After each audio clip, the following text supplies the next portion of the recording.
Қайырлы күн, менің оқырмандарым, каналыма қош келдіңіздер. Бүгін өте әдемі мак қосылған пирог дайындаймыз. Атауы снежинка. Өте оңай, жұп-жұмсақ, дәмді пирог. Ең алдымен каналыма тіркеліп алуды ұмытпаңыз. Ал ендеше кеттік. Үлкендеу ыдысымызға жылы сүтімізді құйып, үстінен аштықымызды салып, үстінен қант салып, жақсылап араластырамыз. 2 жұмыртқа қосып, араластырып, ванилин салып, жақсылап араластырамыз. Енді осы массамызға тұз саламыз. Бөлме температурасында тұрған сары майымызды қосып, араластырамыз. Сары майымыз ерімей, осылай жүрсе де дым қылмайды. Қазір ұн қосып, қамыр илегенде бірге араласып кетеді. Ұнды жай-жайдан қосып, қолымызбен жұмсақ қамыр илейміз.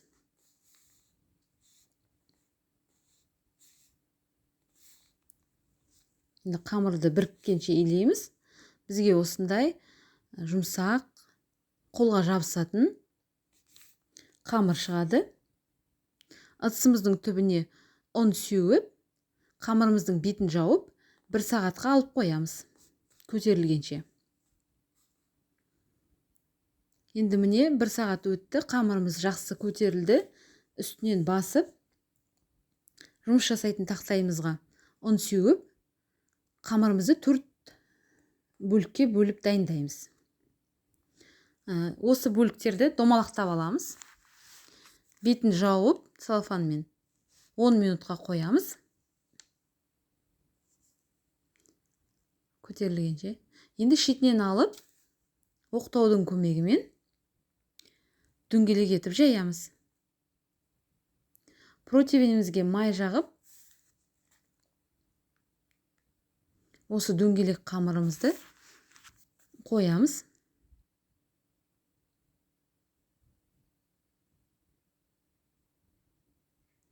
Енді осы қамырымыздың бетінен ертілген сары майымызды кисточканың көмегімен жағып, осылай барлық жеріне жағып аламыз. Үстінен мак сеуіп осылай. Одан кейін қант себеміз. Бұл бізде салмасы. Қантымызды сеуіп шығамыз барлық жеріне. Бірдей етіп. Енді екінші қамырымызды да дәл солай оқтаудың көмегімен жайып, жаңағы қамырымыздың бетіне осылай қойып шығамыз. Басып, жаңағыдай қайталаймыз. Майын жағып, мак сеуіп, және де қант сеуіп, осылай жасап шығамыз. Үшінші қамырымызбен де дәл солай жасаймыз. Барлығын видеода көрсетілгендей жасаймыз. Міне. Осы салып атқан салмасын мактың орнына корица қоссаңыздар да болады. Кім не жақсы көреді, солай қосуға болады. Корицамен де өте дәмді, хош иісті, жұпар болып, иісі күшті болып шығады. Корица деген өзі сондай. Енді 4-ші қамыр. Бұны да жайып аламыз. Жаңағы 3 қамырдың үстінен осылай жайып, үстінен қолымызбен басып, осылай тегістеп басып шығамыз. Дәл ортасын көзбен тауып, осындай стаканның көмегімен қойып, пышақпен сызып 8 бөлікке бөліп дайындап аламыз. Кеспейміз. Осылай бөліктерді көзбен дайындап, стаканымызды алып тастаймыз да. Дайындап алғаннан кейін пышақты батырып, бөліп шығамыз осы 8 бөлігімізді. Барлығын осылай бөліп шығамыз.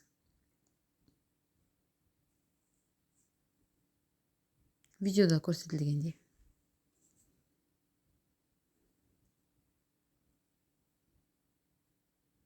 Мінекей.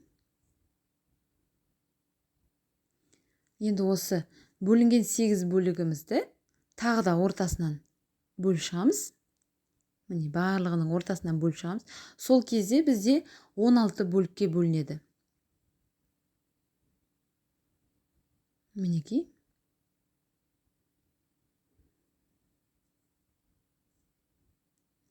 Енді барлығын кесіп шыққаннан кейін, міне видеода көрсетілгендей, екі шетінен ұстап, 1, 2, 3 рет бұрайсыз осылай, шеттерін жабыстырып, астыға қарай өстіп қайырып жібересіз. Барлық бөліктермен солай істеп шығасыз.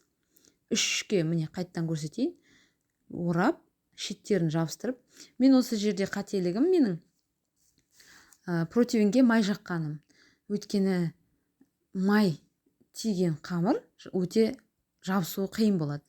Сондықтан келесіде пергамент қағазын қолданған жөн деп өзім солай ойладым. Пергамент қағазын пайдаланғаныңыз жақсы сіздердің де. Енді жұмыртқаның сарысына кішкене сүт қосып, бетіне жақып шығамыз. Қызару үшін піскенде 180 градуста пеште 25 минутқа қызарғанша пісіріп аламыз.